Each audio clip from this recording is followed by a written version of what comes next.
gentle moments of connection interspersed with a strong amount of bickering and some of brief quips mined from opposing personalities. However, with tech-related gags, pop subculture references, some digs at modern society, and the advent of an alternatively fantastic cheese board, the system has been updated to fit the times. It's popcorn cinema at its fine, state-of-the-art, subtle, and capable of increasing the thoughts.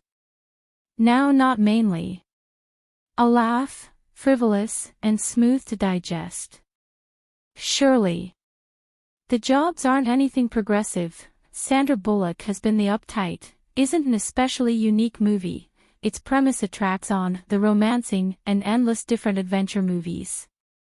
Its punchlines are recognizable from a distance as the volcano dominating the remote island in which most of the tale takes area. That is a movie you can get a clear sense of from its commencing moments, every beat truly telegraphed. There may be, but, a full-size quantity of consolation and pleasure in all this familiarity. Administrators and co-writers Adam and Aaron Ney recognize precisely what their target audience wants, much like an awesome romance novelist would possibly, and deliver an undeniably captivating, and refreshingly IP-free, romantic romp.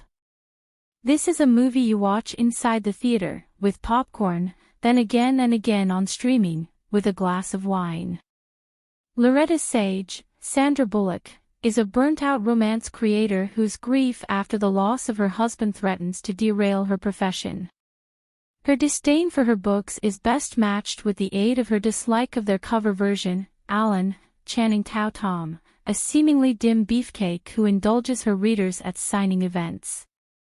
After an event selling her modern book, Loretta is abducted with the aid of explorer/rich man Abigail. It's a gender-neutral name, apparently, Fairfax, performed by Daniel Radcliffe. Fairfax is aware of that the lost town from Loretta's book is real, and he wishes her to translate a few historical writing that results in a treasure earlier than a volcano erupts and covers the whole lot. Alan mounts an sick-advised expedition to keep Loretta, with help from his meditation guru, Jack, Brad Pitt, and Loretta's beleaguered editor Beth, Divine Joy Randolph.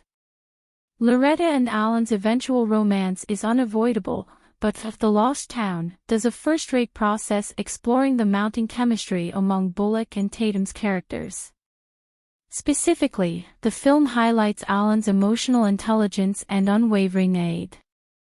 He may be the kind of guy who refers to Loretta as a human mummy, but he also is aware if she gets cranky without snacks, and that she ought to use a barely more realistic pair of shoes traversing all that rocky terrain. Like many a cherished romantic hero, Alan isn't handiest a fabulous man, he's a man who cares. Tatum is brilliant casting for a function like this on numerous tiers. Now not most effective does he appear to be. He belongs on the quilt of a romance paperback.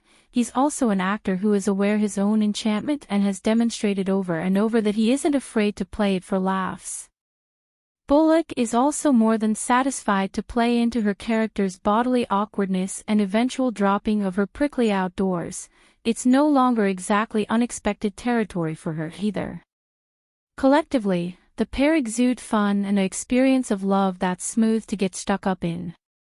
Other contributors of the assisting cast, especially a totally welcome Patty Harrison as Loretta's hysterically self-involved social media supervisor, upload bright, weird punches of humor to a script that otherwise performs it with the aid of the numbers. Oddly, this isn't a grievance. The Lost Metropolis is running with an effective components.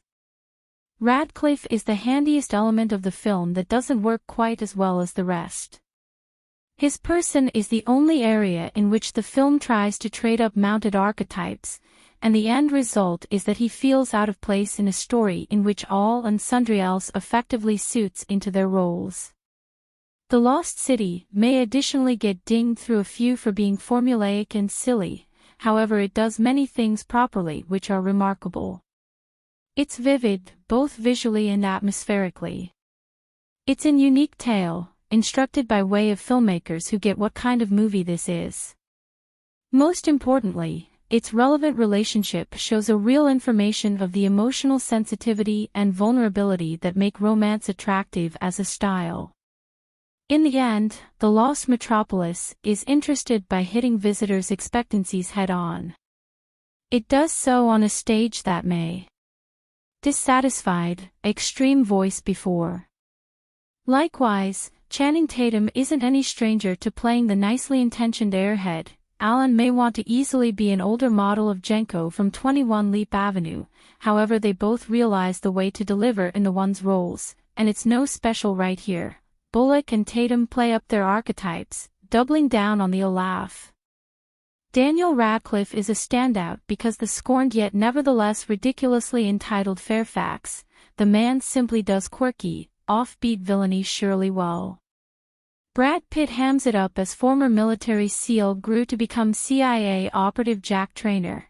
The entirety from his skills to his look is enough to make Alan feel insecure. In the meantime, Divine Pleasure Randolph makes a few magic out of some quick appearances as Loretta's steely, in no way say-die publicist Beth. At times, it gets a touch heavy surpassed because the movie struggles to stability the darker tone of Loretta's grief with the comedy of the rest of the plot. It's not specially nuanced, there's little within the way of subtlety or deeper meanings, the whole thing is served right up on a silver platter.